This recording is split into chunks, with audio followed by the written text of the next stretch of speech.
اللهم صل على سيدنا صلاة والسلام عليك يا سيدي رسول الله وعلى آله وصحبه. حمد و تعریف و توصیف اللہ جل وجلہ الکریم کی ذات و برکات کے لیے جو خالق کائنات بھی ہے اور مالک شرشہات بھی. اللہ جل وعلا کی حمد و ثنا کے بعد رسول رحمت شفیع معظم نبی محتشم حضور ختم المرتبت صلی اللہ علیہ وآلہ وسلم کے ناس میں اپنی عقیدتوں، ارادتوں اور محبتوں کا خراج پیش کرنے کے بعد واجب الاحترام عالی مرتبت ذی وقار علماء کرام، حضرات سامعین، منتظمین مسجد حاضر، السلام علیکم ورحمۃ اللہ وبرکاتہ. جیسا کہ آپ سب کے علم میں ہے کہ آج کی منعقدہ تقریب برائے اثار ثواب ہے اور آپ کے شہر لالہ موسیٰ کی پہچان اور بہت بڑا علم حوالہ درویش صوفی منش عالم باعمل حضرت قبلہ علامہ غلام ربانی صاحب رحمۃ اللہ تعالیٰ علیہ کے لیے ہم لوگ جمع ہوئے ہیں. ان کو اثار ثواب کرنے کے لیے، ان کے لیے دعائیں بارگاہ ہستی میں پیش کرنے کے لیے، ان کو خراج پیش کرنے کے لیے اللہ انہیں کروٹ کروٹ جنت کی بہائے نصیب. میرے سے زیادہ آپ ان کی شخصیت سے، ان کی عادات سے، خصائل سے واقف ہیں. میں تو درس قرآن کے لیے جب یہاں آنا جانا شروع کیا تو تب سے ان کو دیکھا، ان سے ملا، ان کے پاس بیٹھا. میں وہ کہا تھا کسی نے کہ ہم سخن فہم ہیں، غالب کے طرفدار ہیں. حقیقت یہ ہے کہ ایسے درویش لوگ اس دھرتی پہ بہت کم آتے ہیں. ان کا سینہ حضور کی محبت سے لبریز تھا. چونکہ آپ نے تو جوانی میں بھی دیکھا ہوگا، میں نے تو بڑھاپے میں دیکھا جب ان سے کھڑا ہونا بھی مشکل ہوتا تھا. لیکن مجھے لگتا تھا کہ ان کی ہڈیوں میں گودا نہیں، حضور کا پیار بھرا ہوا ہے، حضور کی محبت بھری ہوئی ہے. اور جو عالم دین کے لیے زیور ہوتا ہے وہ عجز و انکساری ہے. ورنہ ہم نے دیکھا ہے عمومی طور پہ اس شعبے کے لوگ تکبر میں مبتلا ہو جاتے ہیں، لیکن میں نے ان میں عجز و انکسار کوٹ کوٹ کے بھرا ہوا بھی دیکھا. عزت کسی کو وہ دیتا ہے جو خود عزت دار ہو، اور جس طرح وہ آنے والوں کو تکریم دیتے تھے، عزت دیتے تھے، یہ ان کا خاصہ تھا. اور مجھے ابھی پتہ چلا کہ اس مسجد میں 63 برس کا وقت ان کا بسر ہوا. یہ ایک زندگی ہے. لوگ نصف صدی کی بات کرتے ہیں، یہ تو ایک عرصہ دراز ہے جو انہوں نے یہاں گزارا. اور میں سمجھتا ہوں کسی عالم دین کا کسی ایک مسجد میں اتنا وقت گزارنا یہ بھی اس کی کرامت ہوتی ہے. اللہ تعالیٰ ان کی قبر کو کروڑوں رحمتوں برکتوں سے بادل اس دنیا سے ہزار خوبیوں کے باوجود چلے ہی جائیں. حکیم عبدالحی رحمۃ اللہ تعالیٰ علیہ بیٹھے تھے تو کسی نے ایسے ہی کسی شخص کی وفات کی آ کے خبر دی جو بہت سالے شخص تھا، تو وہ خاموش ہو گئے، دیر تک خاموش رہے. اور لوگوں کو تھا کہ کوئی تبصرہ نہیں کر رہا، لیکن وہ ایک عجیب کیفیت میں تھے، بڑے سالے بزرگ گزرے. تو پھر اس کے بعد انہوں نے دیر کے بعد سر اٹھایا اور ایک ہی جملہ کہا جس سے محفل میں آگ ہی لگ گئی. انہوں نے کہا پتہ نہیں لوگ کی بات کیوں جائے. تو یہ لوگ رزق ہوتے ہیں اللہ کی طرف سے اس کی مخلوق کے لیے. اور کچھ کچھ لوگ تو ہدایت، رہنمائی اور خیر کی باتیں کرتے ہیں، اور کچھ لوگ سراپا ہدایت ہوتے ہیں، ان کا وجود ہدایت ہوتا ہے، اور ان کو دیکھ کر کے لوگ تقویٰ اور طہارت کے اسلوب سیکھتے ہیں۔ حضرت شاہ نقشبند بخاری علیہ رحمہ نے ایک بڑی خوبصورت بات فرمائی،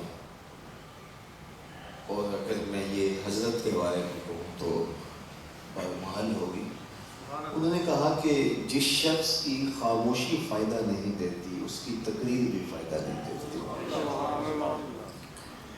تو کچھ لوگوں کا خاموش رہنا بھی تبلیغ ہوتی ہے، اور ان کا بیٹھا ہوا ہونا بھی ہونے کا احساس دیتا ہے۔ لیکن قرب قیامت میں حضور نے ارشاد فرمایا کہ علم اٹھا لیا جائے گا، تو صحابہ نے عرض کی حضور کیا سینوں سے اچک لیا جائے گا؟ فرمایا علماء اٹھا لیا جائے گا۔ تو آج بڑی تیزی کے ساتھ علماء ہم سے جدا ہو رہے ہیں۔ حکیم صاحب سے ہی کسی نے پوچھا کہ حضرت ماضی میں جو علماء ہم سنتے ہیں، غزالی، رومی، رازی، آج وہ نہیں ملتے، تو انہوں نے کہا جو ہے انہوں نے قدر کر لو، یہ بھی نہیں جلد پڑے۔ تو وقت تیزی کے ساتھ گزر رہا ہے، اور اچھے لوگ ہم سے جدا ہو رہے ہیں، اور یہ دنیا خیر سے، اچھے لوگوں سے خالی ہوتی چلی جا رہی ہے۔ تو ایسے پاکیزہ وجود غنیمت ہوتی ہے، لیکن عمومی طور پہ قدر نعمت زوال نعمت کی بات ہوتی ہے۔ جب نعمت موجود ہو تو ہم قدر نہیں کر پاتے، اور جب نعمتیں رخصت ہو جاتی ہیں تو اس وقت ہم اس کی قدر کرتے ہیں۔ تو ایک تو جو آپ کے پاس موجود علماء ہیں، یہ بزرگ ہستیاں، یہ نورانی چہرے، ان کی بہت قدر کیجیے، اور دوسری بات یہ کہ اپنی اولادوں کو دین کا علم پڑھائیے، ان کو علم کی طرف لائیے۔ 1000 سال بھی جینے کے بعد یہاں سے اٹھنا ہی ہے، ساری دنیا کی دولت بھی سمیٹ کے آپ اپنے گھر میں ڈالیں، یہاں سے خالی ہاتھ ہی جائیں۔ سکندر ذوالقرنین نے دنیا پر حکومت کی ہے، لیکن جب مرنے لگا تو اس نے کہا میرے ہاتھ کفن سے باہر رکھنا۔ تو پوچھنے والوں نے کہا کہ کیوں؟ کہا دنیا کو پتہ چل جائے کہ میں خالی ہاتھ جا رہا ہوں۔ معلوم تو سب کو ہے کہ یہاں سے خالی ہاتھ جانا، لیکن یہاں آ کے ہرس، لالچ اس قدر بڑھ جاتی ہے کہ انسان فراموش کر بیٹھتا ہے۔ لیکن یہ علم جو ہے یہ انسان کے ساتھ قبر میں کرتا ہے، یہ پلسرات کا نور ہے، یہ حشر کا ساتھی ہے۔ علم کا جو فضل ہے، علم کی جو فضیلت ہے، وہ لفظوں میں بیان نہیں ہو سکتی۔ عالم تو عالم رہا، میرے حضور علیہ السلام نے ارشاد فرمایا کہ جو شخص طلب علم کرتے ہوئے انتقال کر گیا، ابھی اس کا علم مکمل نہیں ہوا، ابھی طالب علم ہی تھا اور اس کا انتقال ہو گیا، قیامت کے دن جنت میں اس کے اور نبیوں کے درمیان صرف 1 درجے کا فرق ہوگا۔ اور عالم دین کی فضیلت بیان کرتے ہوئے حضور نے جو ارشاد فرما دیا، اس سے بہتر کیا کہا جا سکتا ہے؟ حضور سے بہتر کوئی بول ہی نہیں سکتا۔ فضل العالم علی العابد کفضلی علی ادناکم، فرمایا عالم کی فضیلت عابد پر۔ عالم کا مقابلہ کسی گنڈے بدماش سے نہیں کیا جا رہا، عابد پر، تہجد گزار پر، شب زندہ دار پر۔ عالم اور دوسری جانب وہ شخص کے جو بدکار ہے، اس سے تو موازنہ ہی نہیں۔ کہا عالم کی فضیلت عابد پر، تہجد گزار پر، شب زندہ دار پر، وہ غیر عالم ہے لیکن بہت نیک ہے، اس پر عالم کی فضیلت کفضلی علی ادناکم، ایسے ہے جس طرح اے صحابہ تم میں سے ایک عام صحابی پر میری فضیلت ہے۔ اور ایک روایت میں فرمایا کہ عالم کی فضیلت عابد پر اس طرح ہے جس طرح 14ویں رات کے چمکتے ہوئے چاند کی فضیلت ستاروں پر۔ یہ چمکتے ہوئے ماہتاب ہیں، یہ روشنی کے منبع و مصدر ہیں، ان کے دم سے روشنیاں پھوٹتی ہیں، ان کے دم سے اجالے پھوٹتے ہیں۔ اللہ نے خوش قسمتی بخشی ان کو کہ ان کو علم کی راہوں کا مسافر بنایا. اور یہ بات جو ابھی ہوئی کہ وہ ان علماء سے تھے کہ جنہیں طلب دنیا نہیں تھی. اصل عالم ہوتا ہی وہ ہے کہ جو طلب دنیا سے ماورا ہو، جس کو علم جیسی دولت مل جائے اور پھر بھی وہ دنیا کے پیچھے بھاگتا پھرے تو اسے پتہ ہی نہیں ہے کہ میرے پاس دولت کیا ہے. ایک روایت میں آیا کہ جس کو اللہ نے علم دیا اور وہ دنیا داروں کو حسرت کی اور اس طرح سے دیکھتا ہے کہ یار یہ آگے نکل گیا میں پیچھے رہ گیا، وہ حسرت کی نظر سے دنیا داروں کو دیکھتا ہے. قد حقر ما آتا اللہ، اس نے اللہ کی عطا کو حقیر جانا ہے. اس نے سمجھا ہی نہیں کہ اس کے رب نے اسے نوازا کیا ہے. وہ اپنی قدردانی ہی نہیں کر پایا کہ میں ہوں کون. تو وہ یقیناً عالم ربانی تھے اور ان کا وجود غنیمت تھا. اور آج اس مسجد کے دیوار و در بھی اس کی گواہی دے رہے ہیں. یہ نوجوان بھی، بوڑھے بھی، بزرگ بھی، عالی مرتبت علماء بھی ان کے لیے محبتوں اور الفتوں کا خراج پیش کر رہے ہیں، اسی لیے کہ انہوں نے اپنی ساری زندگی حضور کے نام پہ گزاری. اور حضور کے نام پہ جو اپنی زندگی گزار دیتا ہے، میرے رب کا عہد ہے، وعدہ ہے کہ میں پھر اسے مرنے نہیں دیتا، اسے ابدی اور سرمدی زندگی دے دیتا ہوں. فَلَنُحْيِيَنَّهُ حَيَاتًا طَيِّبَةً، اس کو پاکیزہ زندگی دے دیتا ہوں. دنیا کے اوپر کتنے لوگ آئے چلے گئے، ان کا نام بھی باقی نہیں رہتا، لیکن ان لوگوں کے تذکرے نہیں مٹتے. سرخرو اور کامیاب اور بامراد ہو کے یہ لوگ چاہتے ہیں. تو اللہ ان کو ان کی قبر کو کروٹ کروٹ جنت کی بہاروں سے مانگے اور آپ سب کو توفیق صبر عطا. صرف ان کے فرزند ارجمند، ان کے خاندان والے لوگوں سے ہی تعزیت نہیں بنتی. میں گاڑی سے اترا تو ہر شخص سے میں تعزیت کر رہا تھا.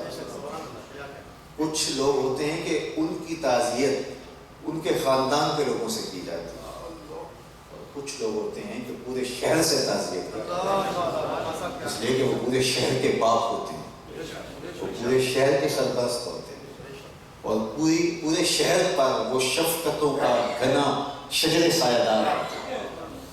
ثمر بار بھی ہوتے ہیں، سایہ دار بھی ہوتے ہیں، اور ان کی مہر سے مشام ہستی بھی معطر رہتے ہیں. ان کی یادوں کی خوشبو کبھی بھی مدھم نہیں ہوتی. تو میں آپ سب لوگوں سے اظہار افسوس بھی کرتا ہوں، آپ لوگ سب سے میں تعزیت کرتا ہوں. اس مسجد کی ایک ایک اینٹ ان کو یاد کر رہی ہے. ان کے الفاظ کی مہک اور خوشبو یہاں پھیلتی رہی، اور اسی منبر پر بیٹھ کے وہ حضور کے نام کے جھنڈے لہراتے رہے اور حضور کے فرامین سناتے رہے. کیا خوبصورت شخص تھا، روشنیوں سے ملتا جلتا انسان تھا. اس دنیا سے چلے گئے، اللہ ان کی قبر کو منور کرے. اچھا، جب کوئی شخص اس دنیا سے چلا جاتا ہے تو وہ اچھا ہو تب بھی، برا ہو تب بھی، اپنے بعد سبب چھوڑ جاتا ہے. ٹوٹی اور شکستہ قبریں بھی ہمیں کوئی بتاتی ہیں اور مرصع قبریں بھی ہمیں کچھ بتاتی ہیں. جو لوگ بدکاری کی زندگی گزار کے جاتے ہیں وہ بھی ہمیں درس دیتے ہیں کہ دیکھو اس دنیا کو چھوڑ کے چلے جانا ہے اور آج کیا بچا. اور جو اچھی یادیں چھوڑ کے، بکھری ہوئی محبتیں اور پیار بانٹ بانٹ کے جاتے ہیں، اور پھر لوگ جو ان کی نسلی اولاد بھی نہیں ہوتی، ان کے جانے سے یوں محسوس کرتے ہیں کہ سینے سے دل نکل گیا. تو پھر پتہ چلتا ہے نا کہ کوئی جانے والا گیا ہے. اور اللہ کے ساتھ محبت اور رسول کے ساتھ محبت اور اس کی مخلوق کے ساتھ محبت کیا دولت ہوتی ہے. وہ کیا کسی نے کہا تھا، آ جا کے ابھی ضبط کا موسم نہیں گزرا، آ جا کے ابھی ضبط کا موسم نہیں گزرا، آ جا کے پہاڑوں پہ ابھی برف جمی ہے، آ جا کے پہاڑوں پہ ابھی برف جمی ہے، خوشبو کے جزیروں سے ستاروں کی حدوں تک اس شہر میں سب کچھ ہے، بس ایک تیری کمی ہے۔ اللہ ان کو اپنی خاص رحمت سے نوازے اور اس مسجد کو قیامت تک اللہ جو اپنا جانشین مقرر کر کے گئے، جو انہوں نے یہاں عہدہ لگایا، جو طلبات فارغ کر کے گئے، جو ہزاروں لوگوں کو، پورے شہر کو انہوں نے حضور کے دین کی محبت اور حضور کے دین کے جام پہ لائے، یہ ان کا صدقہ جاریہ ہے، اور یہ صدقہ جاریہ کبھی بھی ختم ہونے والا نہیں ہے، اور یہ باقی رہے گا، قیامت تک یہ سلسلہ چلتا رہے گا۔ تو میں نے کہا کہ اچھا آدمی جائے تو وہ بھی عبرت کے نشان چھوڑ کے جاتا ہے، اور برا آدمی جائے تو وہ بھی نشان چھوڑ کے جاتا ہے۔ تو اچھے لوگوں کی اموات ہمارے لیے جو ہے وہ ترغیب دیتی ہیں کہ ہم بھی اچھی زندگی گزاریں، اور برے لوگوں کی قبریں بھی ہمیں بتاتی ہیں، ان کی اموات بھی بتاتی ہیں کہ ہم اپنی زندگی کو اچھا گزاریں، تاکہ ایسا نہ ہو کہ مرنے کے بعد لوگ کہیں خاص کام جہاں پاک۔ کتنے لوگ ہیں کہ لوگوں کے پاس اب تو 1000 علماء بھی آ کے یہاں تعزیتی کلمات کہے تو پھر بھی وہ کہے گا کہ میرے پاس وقت محدود تھا، اور لفظ کم ہوں گے، ان کی شخصیت بڑی ہوگی۔ اور ایسے لوگ بھی اس دنیا سے ہوتے ہیں، جب جاتے ہیں تو لوگوں کے پاس اچھائی بیان کرنے کے لیے کوئی لفظ نہیں ہوتا، تو اتنا کہتے ہیں چلو جی 9:30 تک چل رہی تھی، تو پھر اس کا کیا مطلب؟ وہ اتنا 9:30 کبھی نصیب نہیں کی تھی، 9:30 چل رہی تھی۔ لوگوں کے پاس لفظ نہیں ہوتے تعزیت کے لیے، اور اس کی تعریف بھی کرنے لگے تو بائیں دائیں دیکھتے ہیں کہ اس سے بھی ظلم کیا، اس سے بھی زیادتی کی، اس کا پلاٹ بھی چھینا اور اس کا بھی گھر لوٹا، اس کی بھی عزت پہ حملہ کیا، تو میں اگر تعزیت کے لیے اچھے لفظ بولوں گے یہ سارے دیکھ رہے ہیں۔ ایسے کتنے لوگ ہوتے ہیں ان کے لیے تعزیت کے لیے لفظ نہیں ہوتے، اور ان کے لیے تعزیت کرنی ہو تو ظاہر مرنے والوں کے لیے اچھائیاں بیان کرنی ہوتی ہیں، لیکن کئی ایسے بھی ہوتے ہیں کہ ان کی اچھائیاں بھی نہیں ہوتی۔ حضرت سیدنا عمر رضی اللہ تعالیٰ عنہ فرماتے ہیں جس شخص کو مرنے کے بعد حضور نے ارشاد فرمایا 4 گواہ مل گئے اس کی اچھائی بیان کرنے کے لیے، وہ جنتی ہے۔ صرف 4 گواہ، صرف 4 گواہ۔ حضرت عمر کہتے ہیں میں نے عرض کی یا رسول اللہ صلی اللہ علیہ وسلم اگر کسی کے پاس 4 گواہ نہ ہوئے، 3 گواہ ہوئے، فرمایا وہ بھی جنتی ہے۔ حضرت عمر کہتے ہیں میں نے کہا حضور اگر 3 گواہ بھی نہ ہوئے، 2 گواہ ہوئے، فرمایا وہ بھی جنتی ہے۔ حضرت عمر فرمایا کرتے تھے ایک کے بارے میں نے پوچھا نہیں، حضور نے بتایا نہیں۔ تو جس کو اس کے مرنے کے بعد 2 گواہ مل گئے اس کی اچھائیاں بیان کرنے کے، وہ جنتی ہے۔ لیکن وہ 2 گواہ ہی ہوں، کچہریوں والے گواہ نہیں، اللہ کے ہاں سچے گواہ چلیں گے۔ تو جس کو 2 گواہ مل جائیں اچھائیوں کے مرنے کے بعد وہ سیدھا جنت میں جائے گا، یہ حضرت عمر سے روایت ہے۔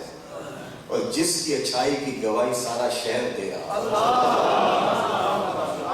جس کے تقوی کی بات سارا شہر کر رہا، جس کی یاد میں علماء بھی آنسو بہا رہے ہوں، جس کی محبت کے اندر یہ بزرگ سفید ریش والے لوگ جو ہے وہ اشک مار ہوں، نوجوان بھی جن کو یاد کر کے تڑپ رہے ہوں، تو مجھے بتائیے کہ اللہ نے کتنے رحمت کے دروازے اس شخص کے لیے کھولے۔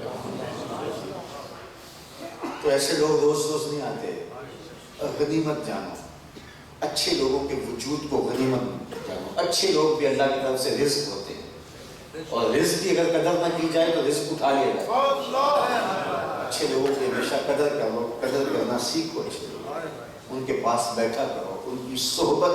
حضرت مجدد الفسانی علیہ رحمہ فرماتے ہیں کبریت احمر کا درجہ رکھتی ہے، سرخ گندک کی طرح ہے، جس طرح وہ نافع ہے اس طرح اچھے لوگوں کی مجلس صحبت جو ہے وہ نافع ہوتی ہے، ان کے پاس بیٹھ جانا ہی خیر کا ذریعہ ہوتا ہے۔ ہم قوم لا یشقی جلیسہم، یہ ایسے لوگ ہوتے ہیں جن کے پاس بیٹھنے والا بھی بدبخت نہیں ہوتا۔ اٹھ فقیرہ اٹھ فریدہ ستے آتے بیدا رکھ میں جا، وقت کوئی بخشیا مل جاوے تو تو ہی بخشیا جا۔ اچھے لوگوں کی صحبت ہی اکثر ہوتی ہے، ان کے پاس بیٹھ جانا چند لمحوں کے لیے، چند گھڑیوں کے لیے ان کی صحبت کا نور پا لینا۔ اور آج کی دنیا میں جدید سائنس اسیری لہروں کو تسلیم کر چکی ہے۔ ہمارے بزرگ تو صحبت کے اثرات کی بات کرتے تھے، لیکن آج کی دنیا کہتی ہے کہ کسی بھی شخص کے وجود سے کچھ لہریں نکلتی ہیں جو اثر انداز ہوتی ہیں، اچھا ہے تو اچھائی کی اور برا ہے تو برائی کی، اور وہ اثر انداز ہوتی ہیں۔ اس لیے اچھے لوگوں کے صحبت میں بیٹھیں گے تو پھر وہ اثیری لہریں اثر انداز ہوں گی۔ اور میرے اور آپ کے آقا مولا نے اس کو اتنی خوبصورت مثال سے بیان فرمایا، میرے ماں باپ حضور کے نام پہ حضور نے فرمایا اچھے بندے کی صحبت اور برے بندے کی صحبت کی مثال دیتے ہوئے فرمایا کہ اچھے بندے کی صحبت اس طرح ہے جس طرح عطار کی صحبت ہے، عطر بیچنے والے۔ تین چیزیں حضور نے فرمائی، یا تو اس سے آپ عطر خرید لیں، ظاہر ہے جب عطار کے پاس جائیں گے تو وہ مختلف وہ شیشیاں رکھے گا تو آپ کے دل میں طلب پیدا ہوگی، جیب میں پیسے ہوں گے وہ کہیں گے ہاں یہ مجھے دے دیجیے، وہ دکھاتا ہے نا کہ یہ عطر یہ طلب پیدا ہو جاتی ہے، یا تو آپ خرید لیں گے یا پھر وہ ہدیہ دے دے گا۔ عطار کی عادت یہ ہوتی ہے کہ وہ تھوڑا سا ہدیہ ضرور دیتا ہے، تو کہا کہ وہ ہدیہ دے دے گا۔ اور تیسری بات فرمائی کہ اگر یہ دونوں نہ ہوا تو جب تک بیٹھے رہیں گے خوشبو آتی رہے گی، اور خوشبو آتی رہے تو وہ کپڑوں میں بس جاتی ہے، وہ وہاں سٹ کے چلے جائیں گے بھی تو خوشبو ساتھ جائے گی۔ میاں صاحب بولے نا کہ درد مندان سخن محمد دین گواہی حالوں، درد مندان سخن محمد دین گواہی حالوں، جس پلے پھل بدے ہون آوے باس رومالوں۔ تو عطر کی عطار کی دکان میں بیٹھیں گے تو آپ کے لباس سے خوشبو آنا شروع ہو جائے گی۔ تو کہا ایک تو یہ، اور برے بندے کی صحبت فرمایا جس طرح وہ مٹی پھونکنے والے کی ہوتا ہے، یا تو کوئی چنگاری اڑے گی اور آپ کے کپڑے جل جائیں گے، اور اگر آپ بہت سمٹ کے بیٹھ گئے اور تھوڑا سا ہٹ کے بیٹھے تو اتنا ضرور ہوگا جب تک بیٹھے رہیں گے اس کا بدبودار دھواں آپ کی ناک میں گھستا رہے گا۔ تو اچھے لوگوں کی صحبت غنیمت جانیے، اور برے لوگوں کی صحبت سے ایسے بھاگیے، رومی کہتے ہیں جس طرح سانپ سے بھاگتے تا توانی دور شو از یار بد، یار بد بدتر ببد از مار بد۔ کہا جہاں تک ممکن ہو برے یار سے بچو، برا یار برے سانپ سے بھی برا ہوتا ہے، اس لیے کہ سانپ لڑتا ہے تو جان جاتی ہے، برا یار لڑتا ہے تو ایمان جاتا ہے۔ اچھے لوگوں کی صحبت کو بڑی اختیار ہے، لوگوں کی صحبت کو غنیمت جانو، غنیمت جان لو مل بیٹھنا پل کا، جدائی کی کڑی سر پہ کھڑی ہے۔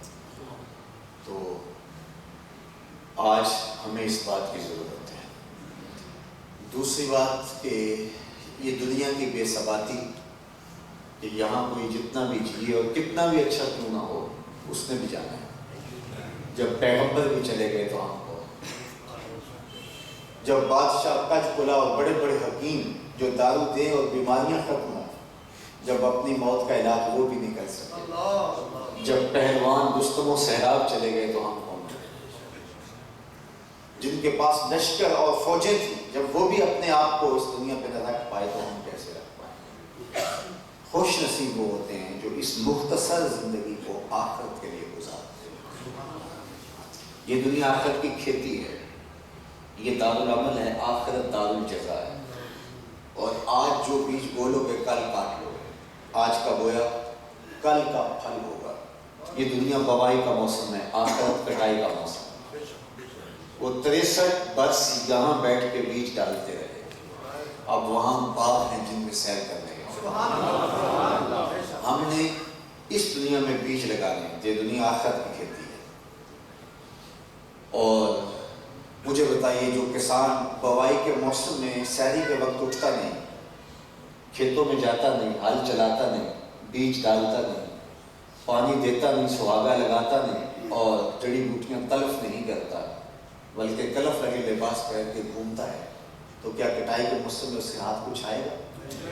کٹائی کے موسم میں اسی کے ہاتھ کچھ آئے گا جو بوائی کے موسم میں محنت کر چکا ہے۔ یہ دار العمل ہے، یہ محنت ہے۔ وقت پر کافی ایک قطرہ بھی آگے وہ شاندان کا، جل گیا جب کھیت برسا نہیں تو پھر کس کام کا۔ تو آج بوائی کا موسم ہے، وہ شاید آپ کی زبان میں بھی کہا جاتا ہے، ہمارے علاقے میں وہاں جب زمین اس طرح ہو کہ اس میں بیج ڈالا جائے تو اگائے تو اس کو کہتے ہیں زمین وتر میں ہے۔ تو جب زمین وتر میں ہو تو سمجھدار آدمی فوری بیج ڈال دیتے ہیں، اور جب وطن سے نکل جائے تو پھر کچھ فائدہ نہیں ہوتا. آج زندگی کی زمین وطن میں ہے, تخم عمل ڈال لو آج. اور تم نے اگتے ہوئے پھل دیکھے نہیں ہیں جنہوں نے تخم عمل ڈالا تو پھر کیسے ان کو برگ و باد نصیب ہوئے. تو آج موقع ہے, آج ساوی نے کھلے راوی انج ٹوک دو کھڑے ٹوک دے تو پویں تے فاصلے مک جاندے کار بیٹھے پینڈے مک دے. آج وقت ہے, آج فرصت ہے, کل نہیں ہو. میں نے تو کتب میں پڑھا کل قیامت کے دن نیکوکار بھی پچھتائیں گے. بدکاروں کا پچھتانا تو سمجھ میں آتا ہے کہ وہ اپنی بدعمالیوں کی وجہ سے پچھتائیں گے, ہائے دنیا کے اوپر کیوں زندگی برباد کی. لیکن میں نے پڑھا نیکوکار بھی حشر کے دن پچھتائیں گے. کیوں؟ جب اپنے اچھے اعمال کی جزا دیکھیں گے تو پچھتائیں گے جو چند لمحے ضائع ہو گئے وہ بھی کیوں, وہ بھی اس کی یاد میں گزار دیے. جو کھوکے پہ بیٹھ کے وقت گزار دیا, جو پھٹے پہ بیٹھ کے وقت گزار دیا, آج کل فضول سوشل میڈیا پہ جو وقت گزار دیا, وہ کہیں گے جو چند لمحے گزرے فضول وہ بھی کیوں بسر ہوئے. تو آج وقت ہے, آج غنیمت جان ان گھڑیوں کو, ان لمحوں کو. وہ ایک فقیر تھا, وہ بازار میں کھڑا رو رہا تھا. کسی نے گزرتے روک کے پوچھا بابا انہوں نے مارا ہے, کیا ہوا ہے؟ میں نے پوچھ لیتا ہوں. کہا نہیں کوئی بات نہیں, ان کے رویے نے رلا دیا. کیا مطلب؟ کہا گزر رہا تھا, میرے دل میں ترس جاگا کہ ان بدوں کی رب کی صلح نہ کروا دوں. کہ دنیا میں کھوئے ہوئے ہیں, انہیں یاد ہی کچھ نہیں ہے, تو ان کی رب کی صلح نہ کروا دوں. تو میں نے اس سے بات کی, آواز آئی, لیا میری چوکھٹ پہ, ایک آنسو سارے گناہ مٹا ڈالا. میں بڑا خوش ہوا. تو میں نے ان سے بات کی, یہ الٹا میرا مذاق اڑانے لگے. جا بابا کام کر, تجھے کیا پتا ہوگا دنیا داری کیا ہوتی ہے, کہاں سے آگے ہے, تجھے کیا پتا.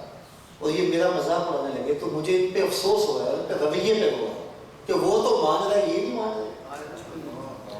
2-4-5 دن کے بعد وہی شخص قبرستان میں کھڑا ہو رہا تھا. تو وہی شخص دوبارہ گزرا تو اس نے دیکھا کہ وہ بابا جو بازار میں رو رہا تھا آج قبرستان میں کھڑا ہو رہا. پھر رکا, گھوڑا کھڑا کیا اور کہا کہ بابا بازاروں میں بھی روتا ہے, قبرستانوں میں بھی روتا ہے, کیا کہانی, آج کیا ہوا؟ کہا کہانی وہی اسی دن والی. کہا کیا مطلب؟ کہا اس دن میرا خیال ہوا ان بندوں کی رب کی صلح کروا دوں, وہ مان گیا تھا, بندے نہیں مانے. پھر آج میں مایوس ہو کے ان کے پاس آ گیا, قبرستان والوں. تو میرا خیال ہوا ان کی رب کی صلح کروا دوں. بڑے تجسس سے پوچھا, پھر آج کیا بنا؟ کہا آج یہ مانتے ہیں وہ نہیں مانتے, آج یہ مان رہے ہیں وہ نہیں. قبل اس سے کہ وہ ماننے سے انکار کرتے, آج وہ مان رہا ہے. آج ساوی نے کھلے راوی انج ٹوک دو کھڑے ٹوک دے نہیں تو پویں تے پینڈے مک جاندے کار بیٹھے فاصلے مک دے. آج فرصت کے لمحات کو غنیمت جانیے گا. موت نچوڑ کے رکھ دیتی ہے, ایک لمحہ نہیں لگتا. اور جب موت آ جاتی ہے ایک لمحے کا تقدم اور تاخر نہیں ہو سکتا. تو یہ نہیں کہہ سکتا کہ میں بس گھر والوں کو بتا دوں, یہ بھی نہیں ہو سکتا. موت آ گئی. یہ کرونا کا خوف طاری ہوا تو آپ نے دیکھا کیسے کیسے لوگ اپنے گھروں میں گھس گئے, لیکن موت نے جن کو پکڑنا تھا اندر سے گھس کے بھی پکڑ لیا. تم بروج مشیدہ مضبوط حلوں میں بھی ہو تو موت سے چھٹکارا نہیں پاؤ گے. لیکن اگر آخرت کی تیاری کی پھر موت بھیانک نہیں ہوگی. تحفۃ المومن الموت, میرے حضور نے فرمایا مومن کے لیے موت تحفہ بن جاتی ہے, کیونکہ اسے پتہ ہے کہ میرے یار کا بلاوا ہے. لیکن جب کرتوتیں بری ہوں تو پھر پتہ ہے کہ میرے ساتھ وہاں کیا ہوا.